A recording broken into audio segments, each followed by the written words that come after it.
Olá, sejam bem-vindos ao Ouvir, Crer e Obedecer. E hoje nós vamos falar sobre a história oculta da Babilônia, de Gênesis a Apocalipse. Mas antes eu queria te fazer uma pergunta. Você lembra da besta que sofreu uma ferida mortal e ela ressurgiu e as pessoas ficaram admiradas? Quem que você acha que é essa besta que ressurgiu? Deixe nos comentários e me fale quem você acha que é essa besta que vai ressurgir, que teve uma ferida mortal, mas foi curada. Vamos começar falando sobre a Torre de Babel, a antiga Babilônia. Aquele povo, em Gênesis 11, eles se reuniram em concordância, unidos num só propósito, que era construir uma torre que chegasse ao céu. Eles queriam que os seus nomes fossem conhecidos, famosos naquele tempo. Eles foram muito ousados, mas eles tinham um objetivo de se rebelar contra Deus. Por quê? Porque Deus falou anteriormente que eles deveriam se multiplicar sobre a face da terra. Mas eles resolveram se unir, se aglomerar em oposição à voz e o mandamento de Deus. Então eles se aglomeraram de forma rebelde, corrupta e decadente. E eles eram também idólatras. Então ali eles começaram a construir uma torre.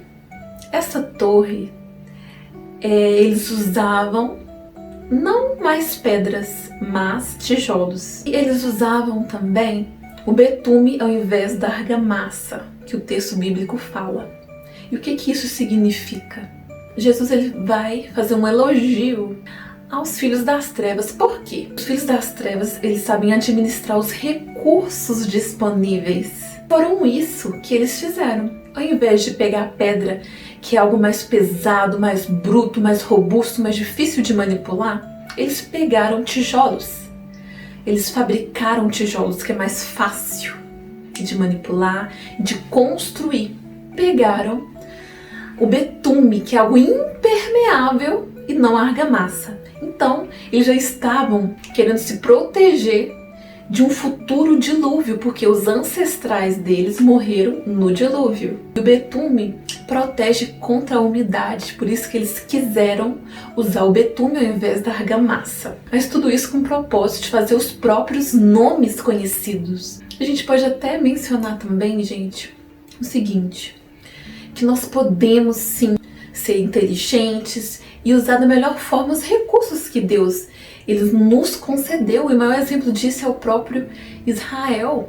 Eles conseguem administrar muito bem os próprios recursos, eles são inteligentes, eles conseguem desenvolver tecnologias, como o domo de ferro, e eles conseguem pegar a água do mar e fazer osmose reversa. A gente sabe que em Israel o recurso hídrico, a água, ela é escassa, mas eles pegam a água do mar, fazem osmose reversa e conseguem manipular da melhor forma a água, usar para a sua própria população. Então eu quero te incentivar. Seja cristão, seja filho da luz, mas também seja inteligente e use da melhor forma os recursos que Deus nos concedeu. Através da confusão das línguas, Deus ele impediu que aquele povo alcançasse o objetivo deles, que eles prosperassem o máximo da sua iniquidade. E eu gostaria de fazer uma reflexão com vocês. Pare para pensar que quanto mais aglomerado é a população, mais concentrado é, por exemplo, as metrópoles, mais a iniquidade e o pecado, eles prosperam. Deus então ele impediu que eles alcançassem a plenitude do pecado naquela época e confundiu a língua deles. Não era tempo que eles alcançassem esse objetivo, mas posteriormente eles ressurgem. A Babilônia, ela ressurge como império. E quem aí não conhece Nabucodonosor?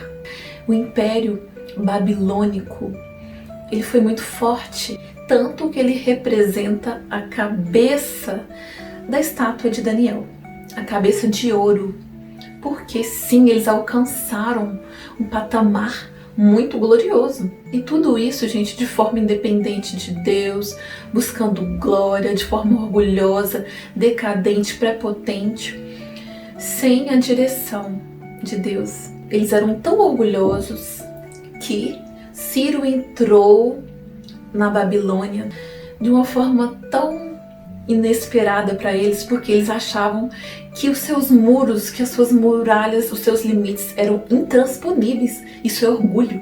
Achar que é impossível de cair e não ser vigilante. A Bíblia fala: você que está de pé, cuide-se para que não caia.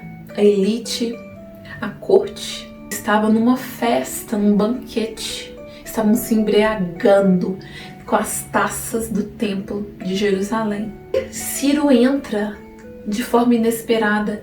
O que ele faz? Ele desvia o rio Eufrates, ele e seu exército. E ali ele encontra uma corte, um povo que não estava esperando ser atacado, vulnerável, embriagado, e toma posse. Os medo-persas então tomam posse e destroem o Império Babilônico.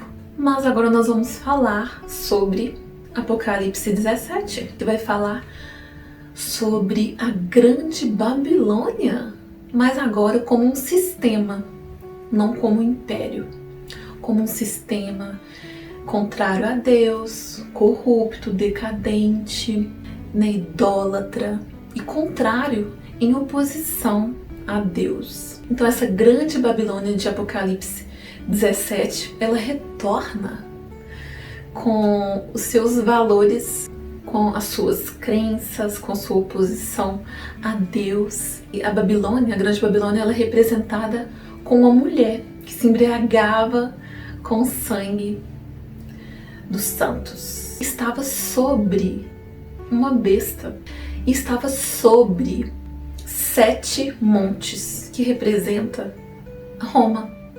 Então a gente vê tanto o ressurgimento da Babilônia, da Grande Babilônia, como sistema corrupto, como um sistema mundial contrário a Deus. E também a gente vê aí o Império Romano. Para quem entende um pouquinho daquela estátua que Daniel descreveu, a gente sabe que os pés daquela estátua representam o Império Romano e também o Império do Anticristo, que estão mesclados. Mas como assim Império Romano? Ferro, que simboliza o ferro. Não de forma literal o Império Romano, mas da forma que ele liderou, que ele governou como ferro. Mas o barro simboliza algo instável, algo que não dura. E é assim que vai ser o Império, do Anticristo, que vai durar apenas 7 anos, 3 anos e meio, 3 anos e meio. Vai ser algo instável, algo que quebra com facilidade, passageiro. Para finalizar, eu queria te fazer uma pergunta. Você vai continuar construindo torres de Babel, torres contrárias a Deus, torres de separação com Deus? Ou finalmente a humanidade vai acordar? Então em Daniel fala que uma pedra sem auxílio de força humana atingiu e quebrou e destruiu aquela estátua.